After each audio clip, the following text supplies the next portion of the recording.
What I said next wasn't loud. It wasn't cruel. But it changed the way my family looked at me forever. The restaurant was the kind my mother loved. Soft lighting, crisp white tablecloths, glasses polished to the point of invisibility. The kind of place where conversations stayed polite and voices never rose above a careful murmur.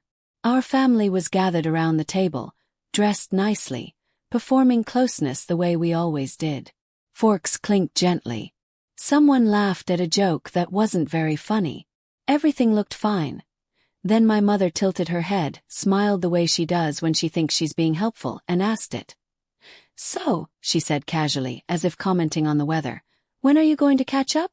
The words landed heavier than they should have. Catch up. To Jessica. My younger sister, already married, already planning her second child. Catch up to Dave, successful, settled, predictable. Catch up to a timeline I'd been measured against my entire life. Something in my chest cracked. It wasn't loud. It wasn't dramatic. It was the quiet kind of breaking that happens when pressure has been building for years and finally finds a fault line. I felt heat rush to my face, then a strange stillness. My fork paused halfway to my mouth. I set it down carefully, like if I moved too fast, everything would spill out at once around the table. Time slowed. Jessica froze mid-sip, her glass hovering just below her lips. Dave looked up from his plate for the first time in minutes. His eyebrows knitting together as if he sensed something had shifted. Even the waiter, who had been approaching to refill our water, hesitated, lingering just out of reach, unsure whether to step closer or retreat. No one spoke, and in that silence, something unexpected happened. The familiar hurt, the sting I'd felt 100 times before, didn't take over. Instead, it gave way to something clearer. Harper. I realized I wasn't sad. I wasn't even angry. I was tired of defending my choices. Tired of shrinking my accomplishments to make them more comfortable. Tired of pretending that my life was something that needed fixing or speeding up. I was 33 years old, and this moment, this question, had been years in the making.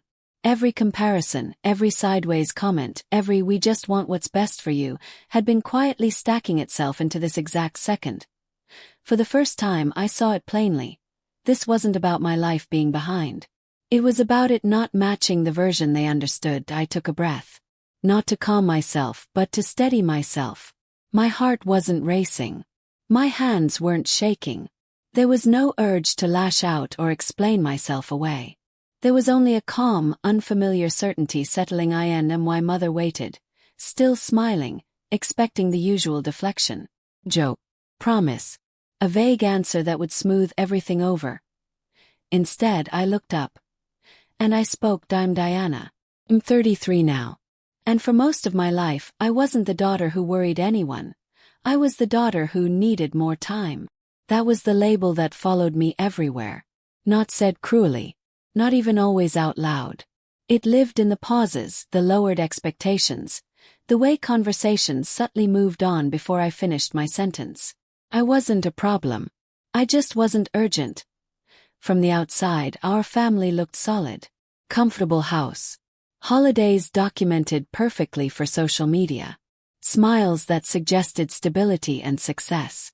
But inside, there was an unspoken hierarchy, and I learned my place in it early. Jessica, my sister 2 years older, sat at the top without ever seeming to try. She was effortlessly impressive. Good grades without panic. Friends without effort. Teachers loved her. Relatives bragged about her. She didn't need to demand attention. It found her naturally. She was the golden child in a way no one ever formally declared, but everyone reinforced. Then there was me. When my parents divorced, I was still young enough to believe things would settle if I stayed quiet. When Dave arrived, my mother's new husband, he wasn't cruel or cold. He was neutral. And in our family, neutrality meant enabling whatever dynamic already existed. He laughed at Jessica's jokes, praised her milestones, and nodded politely at mine. Silence, I learned, could be just as powerful as favoritism. Dinner tables taught me more than school ever did. Jessica's stories stretched comfortably across the table. Interruptions welcomed, questions encouraged. Her words created space. When I spoke, I got nods. That's nice. Good for you. Then the conversation moved on. As if my contribution had reached its natural end before it truly began, I learned to time myself, to shorten my thoughts, to wait until I was absolutely sure what I was saying was worth hearing. And eventually I learned something more dangerous. If you spoke too soon, someone else would decide you weren't ready. That lesson seeped into everything. Dreams were treated like phases, ambitions like distractions, achievements like warm-ups for something that might matter later. Love, I realized, was offered most freely when you fit the version of success the family already understood. And so I adapted, became quieter, more careful. I worked hard, but without expecting applause. I watched Jessica be celebrated for simply existing while I waited for the moment I would finally arrive. Fully formed, fully acceptable. I learned early that if you weren't impressive, you were invisible. And I spent years trying to become someone worth seeing. But what I didn't know yet was that building my own life would be seen as the ultimate betrayal. I didn't announce my independence when it began. I built it quietly, the way you do when you've learned that attention comes with conditions. I worked my way through school without ceremony. No big declarations. No family meetings about the plan. I took classes during the day and jobs at night. Jobs I didn't love, jobs that drained me, jobs that reminded me exactly why I was doing all of this in the first place. I wasn't chasing passion yet. I was chasing stability. The kind that doesn't disappear when someone decides you're no longer impressive. I learned early that silence could be protective. So I stopped sharing my goals before they were solid. I stopped inviting opinions I hadn't asked for. I let people assume I was drifting because drifting was safer than being judged mid-build. Then I met David. There was nothing flashy about it. No dramatic sparks or sweeping gestures. He listened. That was the thing I noticed first. He didn't wait for his turn to talk or try to improve my story. He didn't ask what I planned to become someday. He accepted me exactly as I was. Unfinished, figuring it out, already enough. With David, life began to feel calm. We built something that made sense to us. Not impressive. Not headline-worthy. Just warm. Shared meals after long days. Conversations that didn't feel like performances. A rhythm that felt honest instead of aspirational. When we decided to buy a house, it wasn't the kind my family would have pointed out to friends. It wasn't big. It didn't signal status. But it had character. Old floors that creaked, sunlight that poured in through the windows in the afternoon, a kitchen that invited lingering. Felt alive. It felt like us. I remember standing in the empty living room after we got the keys, my voice echoing off the walls, realizing the space didn't need to prove anything. It just needed to hold us. We hosted a housewarming not long after. Nothing formal. Food on mismatched plates. Music playing too quietly in the background. Friends who showed up early and stayed late. People who knew my name without needing context. People who asked real questions and waited for the answers. I didn't invite my family. Not as a punishment. Not to make a statement. Simply felt like peace. This was the one thing I didn't want filtered through comparison or expectation. The one thing I didn't want evaluated. For once, I wanted something that existed without commentary. And in that space, laughing on the floor, leaning against the counter, watching David move easily through a room full of people who loved him, I felt a freedom I hadn't known before. It didn't feel like an audition. For the first time in my life, I had something that was truly mine. And that's when my family suddenly became very interested. Because in my family, success was only real if everyone could see it. And they were about to show me exactly what they wanted from me. First, my mother's interest felt harmless. Curious, even flattering. She asked about the house. How many rooms, what neighborhood, whether the kitchen had been renovated. Her questions arrived wrapped in a light tone, but they came frequently, and they came fast. Each call circled back to the same theme. You seem to be doing well. Then Jessica started texting. Late at night. Casual questions that weren't really casual. How big is your place? Did you put much down? Must be nice not to worry about rent anymore. They weren't congratulations. They were measurements. The final piece clicked into place one afternoon at the grocery store. I ran into Mike. Jessica's husband, in the cereal aisle. He looked exhausted. Not just tired but worn thin. His shoulders sagged as we talked. His smile stretched too tight. He mentioned work, then bills, then laughed it off like it was nothing. But as we parted, he muttered something about payments stacking up and hours getting cut. It stayed with me. After that, my mother's calls changed tone. Less curiosity, more concern. She talked about how stressed Jessica was. How hard things had been lately. How families were supposed to show up for each other when things got tough. She never said my name directly in those moments, but I could feel myself being positioned. Then one evening she said it. "You're doing well now," she began gently. "Better than we expected, honestly. And Jessica? Well, they're just going through a rough patch. Maybe you could help out a little. Just until things stabilize." There was not pride, not connection. Utility. In that moment, everything clarified. My success hadn't made me respected. It had made me useful. I wasn't being seen as a daughter who had worked hard and built something meaningful. I was being seen as a solution. If this is hitting home, drop a comment below. Have you ever been the convenient one in your family? The one expected to give but never receive? I didn't answer right away. I let the silence stretch, something I used to fear but now welcomed. And then I said no. Clearly. Without excuses. That I told her I couldn't do that. That I loved my family, but I wasn't responsible for fixing choices I hadn't made. That my stability wasn't a shared resource. The fallout was immediate, and my mother's voice tightened, wounded more than angry. Dave sent a message later about responsibility, and what family owes each other. Jessica didn't call. She texted one line that landed like a slap. "I didn't think you'd be like this." Invitations slowed, then stopped. Group chats went quiet. Holidays became vague plans that never quite materialized.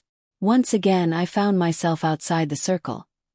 But this time it was different. I wasn't excluded because I hadn't done enough. I wasn't invisible because I needed more time. I was distant because I had refused to be used. And that truth, while painful, was also freeing. I sat on the couch that night, the house quiet around me, the walls holding a life I had built deliberately. David sat beside me, listening the way he always did. After a long moment, he asked a question that changed everything. "How much access are you willing to give people who don't actually see you?" I didn't answer right away. But something inside me had already shifted. And what happened next would prove I wasn't just drawing a boundary. I was rewriting the entire relationship. The silence didn't arrive all at once. It thinned. Texts that used to get responses sat unread. Group chats that once buzzed with plans went quiet, then disappeared entirely. I told myself everyone was busy. I told myself not to read into it. But then the photos started appearing. Weeks later, always weeks later. Birthday dinners. Sunday brunches. Casual gatherings where everyone leaned in close, smiling like nothing had fractured. I hadn't been invited. The first time it stung. The second time it confirmed what I already knew. This wasn't distance. It was exclusion, carefully executed without confrontation. When my mother finally called, her voice carried that familiar tone, the one meant to sound reasonable. "You took things too personally," she said, as if my reaction had been the problem, not the request itself.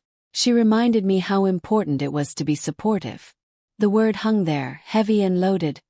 Supportive had always meant one thing in our family. Absorb the discomfort so no one else has to. I asked her a question I'd never asked before. I reminded her of the years I worked 2 jobs. Of the times I struggled quietly. Of the moments I could have used support and didn't receive it. The line went quiet for a beat. Then she changed the subject. That was answer enough. Later, Dave sent a long text about how relationships last when people show up for each other. About loyalty. About families sticking together. I read it twice, noticing the irony he seemed blind to. The relationship had lasted as long as I was useful. The moment money went off the table, so did I. Jessica called a few days after that. Her voice was sharp at first, defensive, then brittle. She talked quickly, like if she kept moving, she wouldn't have to sit with what she was saying. And then, without realizing it, she told the truth. "I just thought you'd understand," she said. "You always do." There it was. I'd been expected to understand. To adjust. To take on weight that wasn't mine. I had learned to survive without making noise. And somewhere along the way, that survival strategy became my role. I wasn't asked because I was respected. I was asked because I was convenient. Something in my chest went quiet. Not shattered, clean. Like a door closing gently but firmly. That night, I made a decision. Not a dramatic one, not a vengeful one. Just a simple, quiet choice that would change everything. I would stop explaining myself. And when the invitation to Jessica's birthday dinner arrived weeks later, I said yes. Not because I was ready to be welcomed back, but because I needed them to see who I'd become. The restaurant looked like it had been designed for judgment. Low lighting, white tablecloths pulled so tight they showed no creases, polished wine glasses catching fragments of our faces and throwing them back at us in distorted reflections. Everywhere I looked, there were mirrors pretending not to be mirrors. Even the silverware felt deliberate, heavy in my hand, like it expected something important to happen. Jessica arrived last, of course. She always did. 5 minutes late. Just enough to make an entrance but not enough to apologize. Her hair was flawless. Her makeup effortless in that way that actually takes an hour. She smiled as she approached the table, but it was tight, stretched too carefully over her face, like a crack might show if she relaxed even a little. And my mother stood halfway out of her chair the moment she saw her. "Oh, there she is," Mom said, voice lifting. "Jessica, sweetheart. You look amazing." She hugged her first. Longer. Warmer. Then she turned to Dad, then to my brother, then finally to me, like I was an item on a checklist she'd almost forgotten. "Hi, Diana," she said. Nod. A smile that didn't quite land. The hierarchy was intact. We sat. Napkins were unfolded in near unison. The waiter poured water. The sound too loud in the quiet pockets between conversation. Dinner began the way it always did. With Jessica talking and everyone else orbiting her job, her schedule. A funny thing that happened on the way over. My mother filled in details where Jessica paused, like a narrator who knew the story by heart. Nobody asked me anything. Not what I was working on, not how I'd been, not what my life looked like beyond this table. I watched my mother cut her food, slow and precise, savoring each bite like the moment itself was a delicacy. She looked pleased. This was her favorite configuration of people. Jessica shining, the rest of us reflecting. "Oh," Mom said suddenly, dabbing her mouth. "Everyone's still talking about Jessica's housewarming." Jessica smiled modestly, eyes flicking toward me for half a second before returning to her plate. "It was just a little thing," she said. "But it was lovely," Mom continued. "So tasteful. So you." Then she turned to me. Fork paused midair. "And when are you going to catch up?" The words landed heavier than they sounded. The restaurant seemed to slow, like someone had turned down the speed of the world. The clink of glasses dulled. The hum of other conversations faded. All I could hear was the echo of that question, layered over years of others just like it. "When are you going to? Why haven't you? Don't you think it's time you?" I thought of all the times I'd swallowed comments like this. Smiled politely. Gone home and replayed them while brushing my teeth, while lying awake, while staring at the ceiling and wondering why I always felt 12 years old around my own family, why fork felt heavier suddenly. I set it down, deliberately. Calmly. "I hosted mine last year," I said. The table stilled. Why mother blinked. Once. Confusion crossed her face, genuine and almost comical. "Yours?" she asked. "What do you mean?" I looked at her. Really looked. At the woman who knew every detail of Jessica's life and somehow none of mine. "I mean," I said evenly, "you just weren't on the guest list." And then I said the words that would shatter 33 years of silence. "You just weren't on the guest list." My mother's fork froze midair. Not clattered. Not dropped. Just suspended, as if the muscles in her hand had forgotten what they were supposed to do next. The silence thickened so fast it felt physical, Like fog rolling in around the table, I didn't raise my voice. I didn't soften it either. What I mean, I said calmly, is that I invited the people who show up for me. Jessica was mid-sip, her glass hovering just short of her lips. Dave's eyes were wide now, darting between our mother and me like he was watching a slow-motion car crash. No one spoke. Even the waiter seemed to vanish. Damn, why mother lowered her fork slowly. I don't understand, she said. We weren't invited. No, I said. You weren't. Jessica opened her mouth. I lifted one hand, palm out, gentle but firm. Please don't interrupt, I said, still calm. I've done enough interrupting myself for one lifetime. I turned back to my mother. For 30 years, I said, your love has come with conditions. Not written ones. Just understood ones. She shook her head immediately, already defensive. That's not true. When I struggled, I continued, it was part of the process. Something I'd figure out eventually. When Jessica succeeded, it was celebrated. Cheered. Framed. Jessica's glass touched the table with a soft click. And when I succeeded quietly, I said, it didn't count. Because it didn't look good enough from the outside. The words landed one by one, deliberate. I wasn't unloading. I was laying bricks. My mother's eyes filled with tears. I love you, she said, voice trembling. You're my daughter. I believe you, I replied. But love isn't just pride when something looks impressive. It's presence. Curiosity. It's asking questions when the answers aren't shiny. Dave finally leaned forward. You know how Mom is, he said carefully. We all make allowances. He nodded. I know. I've made allowances my entire life. I paused, letting that settle. What I stopped doing, I said, was sacrificing myself to keep everyone else comfortable. Jessica looked down at her hands. For the first time all night, her perfection slipped. Not dramatically. Just enough to see the person underneath it. I'm not blaming you, I said to her, softer but still steady. This isn't about you being favored. It's about me being invisible. And I'm done pretending that's healthy for any of us. She swallowed. Didn't argue. Why mother reached for her napkin, dabbing at her eyes. You could have told us, she said. If you were hurting. I met her gaze. I did, I said. Just not with words.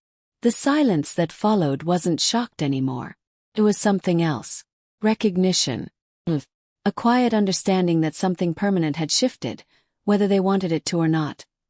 Backhand index pointing right. Hit that subscribe button right now, because what happens next will show you exactly what standing up for yourself really costs, and why it's worth it. I pushed my chair back gently and stood, reaching for my wallet. What I said next wasn't just an ending. It was a declaration of independence. I pushed my chair back, the scrape of legs on tile cutting through the lingering tension like a final punctuation. I laid cash on the table. Not a tip, not a gesture of spite, just the practical act of settling my part. I'm not angry, I said, my voice steady, carrying across the small space. I'm just done apologizing for who I am. Jessica looked up, eyes wide. The perfect mask of poise slipping for the tiniest fraction of a second. I met her gaze and smiled, soft but sincere. Happy birthday, I said. I really do hope you find what you're looking for. Then I turned and walked away. I didn't glance over my shoulder. I didn't need to see their reactions. Their shock, confusion, maybe even a little guilt. It didn't matter. For the first time, the weight wasn't on me to manage their feelings, or to smooth over decades of unspoken hierarchy. Every step toward the door felt lighter. The tension in my shoulders unraveled a little. Each breath felt freer than it had in years. I realized something powerful. I had just finally chosen myself. David was waiting outside, leaning against the car, hands in pockets, a quiet presence anchoring me. I slid into the passenger seat, closing the door behind me, and we drove away. The city lights streaked past in a blur, and the silence in the car wasn't awkward. It was full, complete. It held the weight of everything that had been unsaid for decades, and also the promise of what was finally possible. And that quiet, I felt it. The culmination of every moment I'd swallowed, every smile that hid my frustration, Every step backward I'd taken to keep the peace. It was gone. Replaced with clarity. With purpose. With myself that I didn't look back. I didn't need to. What I left behind wasn't anger. It wasn't hate. It was survival. Self-preservation, long overdue. The silence that followed wasn't immediate. It arrived in pieces over days and weeks. And what happened next surprised me more than anything my family had ever done. Days passed. Weeks passed. Months even.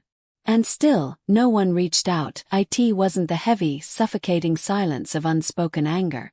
This was different. Empty, quiet, like a room after the furniture's been moved out. Not frightening. Not hostile. Just absence. Then Jessica sent a message. Short. Measured. I need some space. I didn't reply immediately.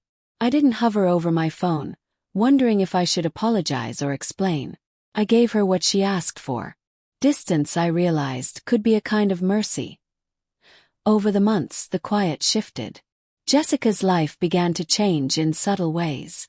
I noticed it in her social media. Fewer curated, polished moments designed for approval, more ordinary ones. A cup of coffee, a walk in the park, a smile that wasn't staged. She downsized her apartment, simplified her schedule. The adopted dog she posted a picture of seemed grateful just to be there. Tail wagging, ears perked. It wasn't dramatic.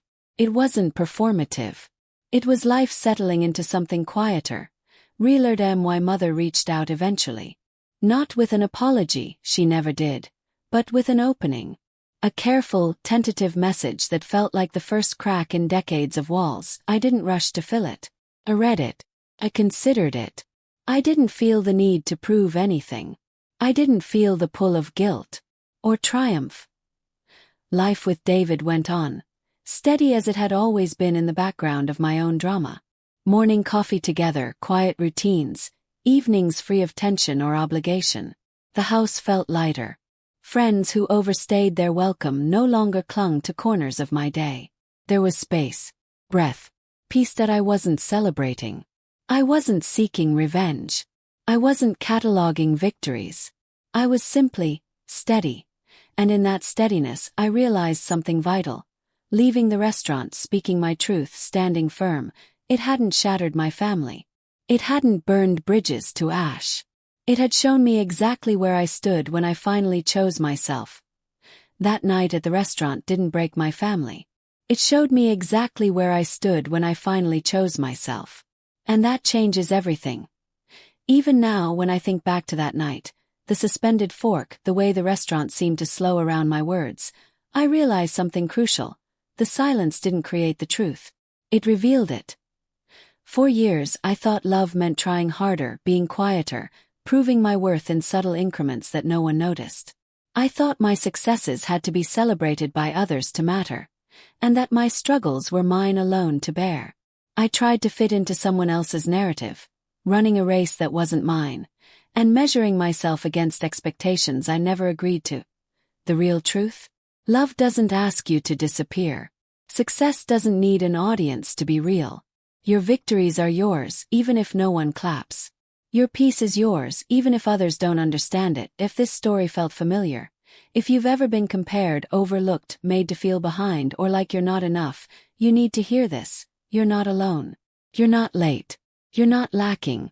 You're just done running someone else's race. And that's okay. That's necessary. Boundaries aren't walls, they're lifelines. They're the quiet, firm assertion that your life, your time, and your energy belong to you. Choosing yourself isn't selfish. It's survival. It's the moment when you stop negotiating with conditional love and start living for real connection, real respect, and real self-worth. I won't lie, it's hard. Can be painful. You might feel guilt, fear, or even shame at first. But the peace that follows, that steadiness, the freedom to exist fully as yourself, that's priceless.